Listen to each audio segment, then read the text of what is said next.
Bem-vindos a mais uma videoaula de filosofia. Nesta aula nós vamos falar sobre os sofistas. O termo sofista significa sábio, instruído. Contudo, eles se denominavam os mestres do saber. Os sofistas foram os primeiros filósofos do período socrático. Eles não concordavam com os ensinamentos dos primeiros filósofos. Assim, eles substituíram a natureza, que antes era o principal objeto de reflexão, pela arte da persuasão.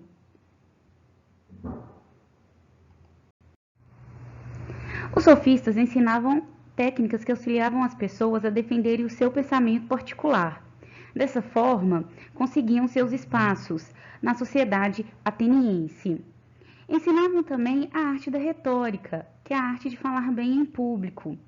Eram professores itinerantes, não possuíam uma escola, viviam de cidade em cidade, ministrando os seus ensinamentos.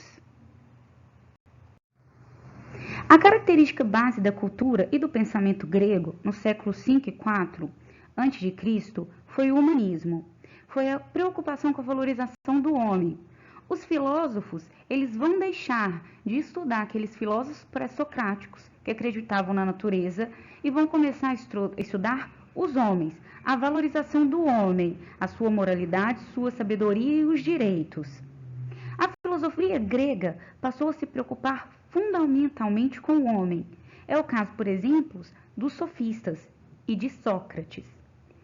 Protágoras foi o principal e o mais notável dos sofistas.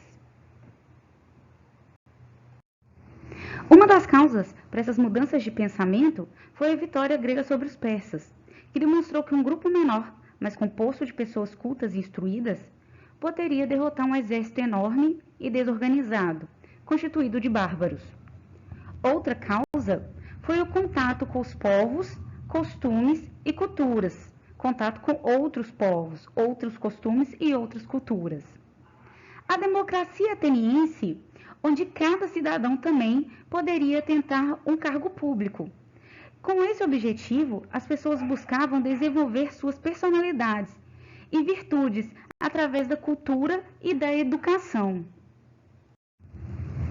Como estudamos em história, a democracia ateniense era direta, enquanto hoje, nas sociedades ocidentais, prevalece a democracia exercida através de representantes. No tempo de Péricles, os cidadãos se reuniam na Ágora, que era a praça pública, para conduzir os assuntos da polis. O governo era, dessa maneira, do cidadão e pelo cidadão. As assembleias populares eram comícios ao ar livre que agrupavam todos os cidadãos masculinos maiores de 18 anos. As decisões ali tomadas representavam a palavra final nos tratados, na economia, no ornamento jurídico, nas obras públicas, na paz e na guerra, em todas as atividades administrativas. Essas reuniões eram cotidianas e todos tinham o direito de fazer uso da palavra. Assim, a oratória tornou-se indispensável para o convencimento das massas. Se na Ágora era o espaço geográfico do poder, nele imperava o logos, a palavra, a razão. A democracia ateniense, dessa maneira, gerou os demagogos, líderes que buscavam persuadir e seduzir politicamente a população.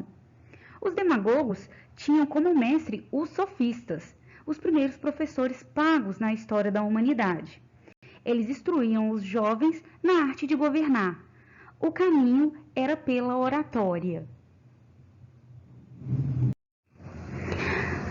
Protágoras, o maior dos sofistas, resume essa postura ao afirmar que o homem é a medida de todas as coisas, das coisas que são enquanto são e das coisas que não são enquanto não são. Esse pragmatismo, aparentemente nocivo ao saber filosófico, tem a virtude política de defender a sociedade democrática, na qual prevalece a pluralidade de opiniões. Protágoras relativiza a verdade a partir do homem. Para Protágoras, o ser humano, o homem, é que vai buscar a medida para falar de tudo. Então não existe verdades, existe apenas conceitos de vida. Gorgias, outro sofista, foi muito criticado por Platão. Para ele, nem o mundo sensível, nem o mundo inteligível geram conhecimento. O que parece a mim é para mim, o que parece para ti é para ti. Para ele, é muito difícil buscar conhecimento. É muito difícil conhecer as coisas de fato. Para este sofista, o conhecimento não é adquirido nem no mundo sensível, nem no mundo inteligível. Esse conhecimento talvez seja uma ilusão, talvez não consigamos chegar nele. Então, ele relativiza tudo. Platão e Aristóteles eram contra esse pensamento. E Sócrates vai divergir, porque Sócrates dizia que opinião é diferente de conhecimento e cada um pode ter opinião, mas será que tem conhecimento? Os sofistas foram criticados por Platão e Aristóteles por não terem compromisso com a verdade, relativizando-a apenas para vencer debates políticos. Para os filósofos de verdade, relativizar é fugir das verdades, dos problemas. Os sofistas foram alvos de críticas, mas são importantes para a história. Bom, meninos, até a próxima aula.